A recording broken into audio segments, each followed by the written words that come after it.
अवलोकन करने की प्रेरणा देती हैं। बदला कुछ नहीं, बदला केवल इंसान। मानव बदला, मानव के बदलने से सभी परेशान हुए, चाहे वो प्रकृति परेशान हुई, चाहे वन्य जीव परेशान हुए, चाहे यहाँ की संस्कृति परेशान हुई, लोक जीवन, लोक संगति, लोक कथाएं, ये सभी गुम होती चली जा रही हैं।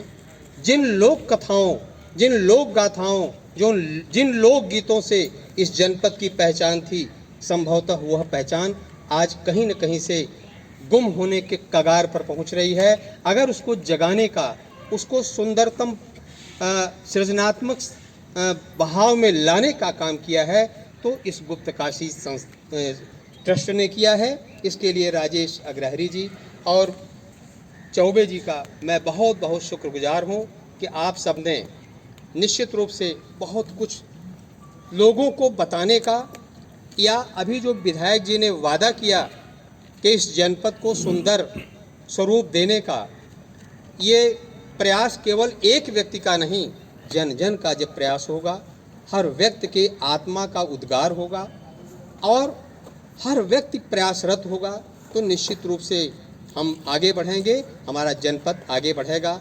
एक बचपन में हम लोग एक गीत सुना करते थे, देख तेरे संसार की हालत क्या हो गई भगवान, कितना बदल गया इंसान। निश्चित रूप से इंसान बदला है, इसमें दो राय नहीं है।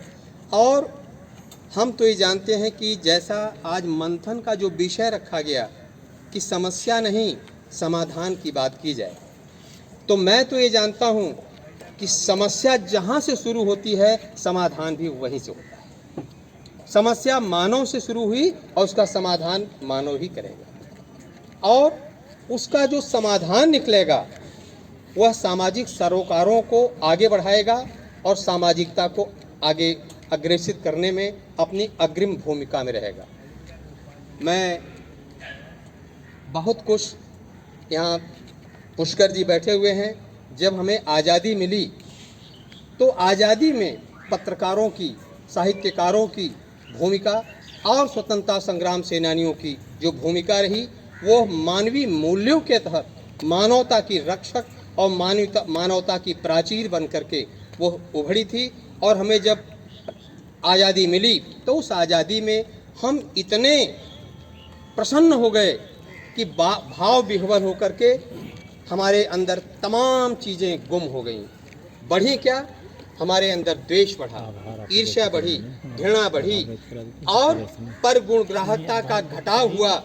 हम दूसरे के उनका अनुसरण करने से अलग होकर हम परछिद्रान्वेषी हो गए। निश्चित रूप से उसमें किसी समाज का नहीं, किसी समुदाय का नहीं, व्यक्ति विशेष का उसमें बहुत बड़ा योगदान है।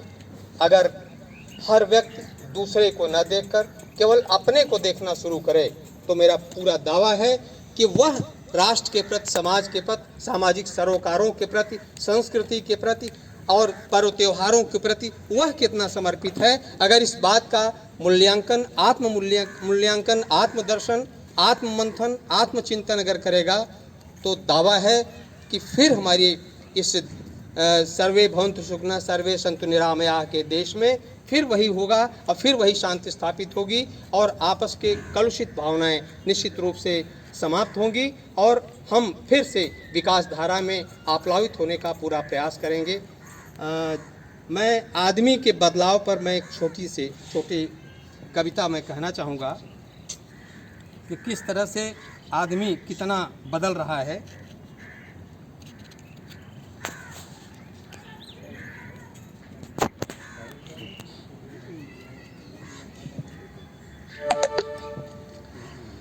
आदमी ही केवल बदला।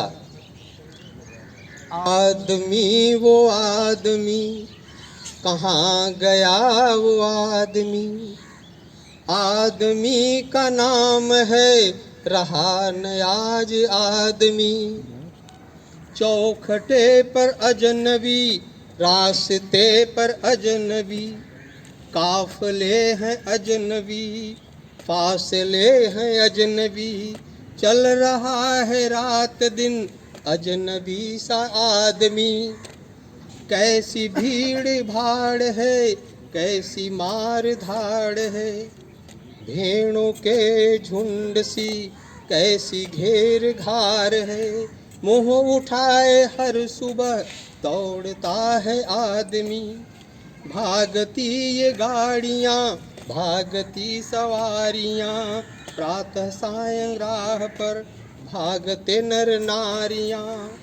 कौन सी बला में आज फंस गया है आदमी, दो घड़ी न रुक सके, कह सके न सुन सके, जिंदगी में 4 दिन चैन से न रह सके। कितना सभ्य और सुखी हो गया है आदमी, भिन्न भिन्न वेश में लिप्त राग द्वेष में, है लुटा रहा अपनी जिंदगी को क्लेश में।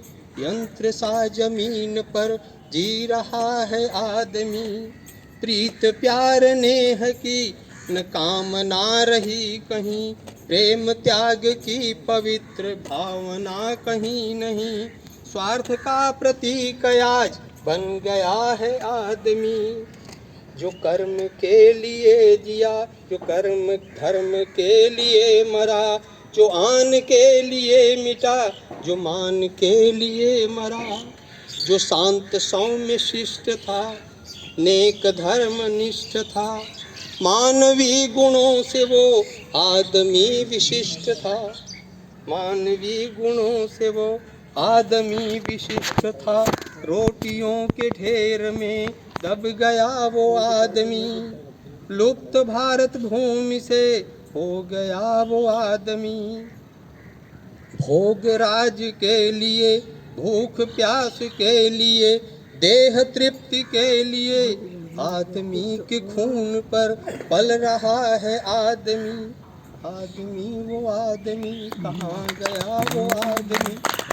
कहने का तात्पर्य है कि हम अगर अपने को देखना शुरू करेंगे तो हम अतीत को भी झांकेंगे, अतीत में क्या था, वर्तमान में क्या है, इसको हम एक सेतु बनाकर भविष्य की अगर सुंदर कल्पना करेंगे तो हमारे आज़ादी के जो मुख्य तत्व थे, आज़ादी के जो लक्ष्य थे, उन लक्ष्यों के प्रति हमारा समर्पण होगा और हमारे अंदर सामाजिक सरोकार, समुदाय की भी भावना का विकास होगा। जहाँ तक इस प्रदर्शनी का प्रश्न है, मैं तो चाहूँगा कि रवि प्रकाश जी के माध्यम से जिलाधिकारी महोदय को ये कह करके यहाँ के उन भविष्य को जो बच्चे भी पढ़ रहे हैं उनके माध्यम से इसकी जानकारी बुकलेट के माध्यम से प्रत्येक स्कूल में भेजी जाए, ताकि बच्चों को भी इसकी जानकारी हो कि हमारे जनपद में ऐसी ऐसी धरोहरें हैं जो पूरे देश में अपनी भारत की, अपने सोनभद्र की अस्मिता को गौरवान्वित करती हैं। मैं सब इसी के साथ सभी को प्रणाम निवेदित करते हुए अपनी वाणी को विराम देता हूँ। जय गुप्तकाशी, जय शिक्षा, जय भारत।